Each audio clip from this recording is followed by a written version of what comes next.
நான் இன்றைக்கி செய்ய போகிறது உருளைக்கிழங்கு முட்டைக்கோஸ் பொரியல். உருளைக்கிழங்குல வந்து கார்போஹைட்ரேட் இருக்குது, முட்டைக்கோஸில் ஃபைபர் கண்டென்ட் நிறையா இருக்குது.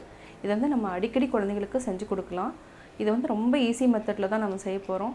நார்மலாக பொரியல் மாதிரி வெங்காயம் பச்சை மிளகாலாம் போட்டு தாளிக்காமல் சீரகம் தாளித்து விட்டுட்டு உருளைக்கிழங்கு போட்டு லைட்டாக ஃப்ரை பண்ணிவிட்டு அதுக்கப்புறம் முட்டைக்கோஸ் போட்டு மசாலா மட்டும் இதுக்கு ஆட் பண்ண போகிறோம். அதுதான் இம்பார்ட்டன்ட். எப்படி செய்கிறதுன்னு இந்த வீடியோவில் சொல்கிறேன், வாங்க பார்க்கலாம். நம்ம இன்றைக்கி செய்ய போகிறது உருளைக்கிழங்கு முட்டைக்கோஸ் பொரியல். இதுக்கு தேவையானது வந்து முட்டைக்கோஸ் வந்து நான் 150 கிராம்ஸ் எடுத்திருக்கேன்.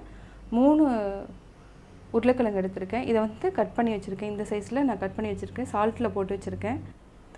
இந்த 150 கிராம்ஸ் முட்டைக்கோஸை வந்து நான் தண்ணியில் போட்டு வச்சுருக்கேன். இப்போ தாளிக்கிறதுக்கு வந்து சீரகம், மஞ்சத்தூள் கொஞ்சமாக எடுத்திருக்கேன், 1/2 டேபிள் ஸ்பூன் தனியாத்தூள், 1 டேபிள் ஸ்பூன் மிளகாத்தூள். 1 டேபிள் ஸ்பூன் இல்லை, கொஞ்சம் கம்மியாகவே எடுத்துக்கலாம். தேவையான அளவு உப்பு, தேவையான அளவு ஆயில். இப்போ பேன் வச்சாச்சு.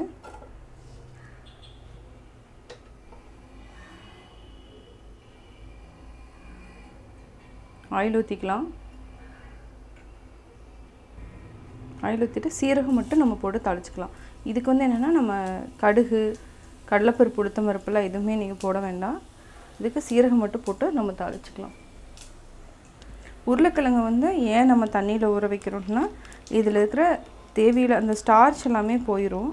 அதனால் தண்ணியில் வந்து போட்டு வச்சிட்டோன்னா தேவையில்லாதெல்லாம் எடுத்துரும். இப்போ நம்ம போட்டு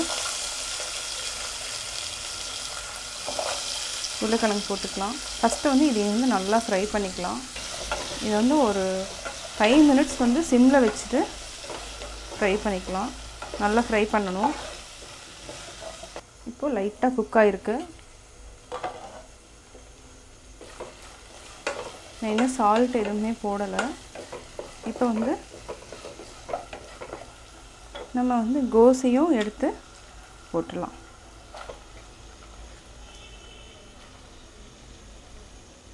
இது வந்து சால்ட் வாட்டரில் வந்து நீங்கள் போட்டு வச்சுக்கோங்க. ஏன்னா இந்த முட்டைக்கோஸில் வந்து பூச்சி இருக்கிறதே நம்மளுக்கு தெரியாது. அதனால் நான் வந்து சால்ட் வாட்டருக்குள்ளே போட்டு வச்சுருக்கேன். இப்போது நம்ம முட்டைக்கோஸையும் போட்டோம். நான் வந்து ஆல்ரெடி வந்து மஞ்சள் எடுத்து வச்சுருக்கேன். மஞ்சளையும் போட்டுடலாம். நல்லா மிக்ஸ் பண்ணிக்கோங்க. இதுக்கு வந்து தண்ணி ஊற்ற வேண்டியதில்லை. ஆல்ரெடி நம்ம அந்த காயில் இருந்த தண்ணியே வந்து போதும். ஒரு 3 மினிட்ஸ்க்கு அப்புறம் மூடி வச்சுருங்க. இதை நல்லா மஞ்சத்தூளை மிக்ஸ் பண்ணி விட்டுட்டு மூடி வச்சுருங்க.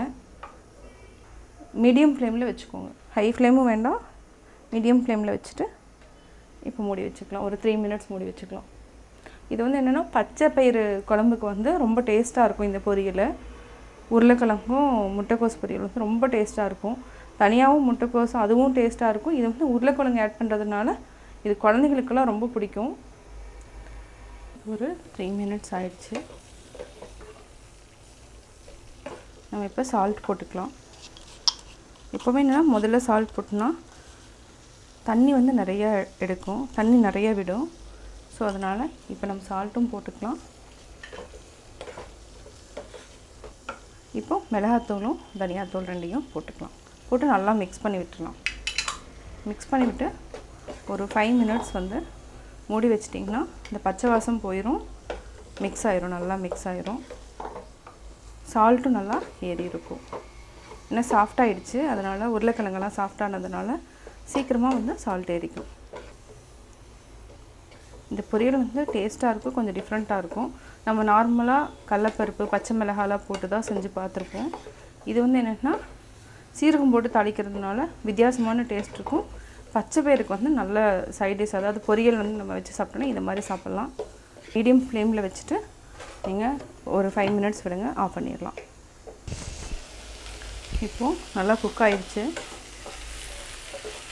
ஒரு ஹை ஃப்ளேமில் தான் நான் வச்சுருக்கேன். கோஸும் குக் ஆகிடுச்சு.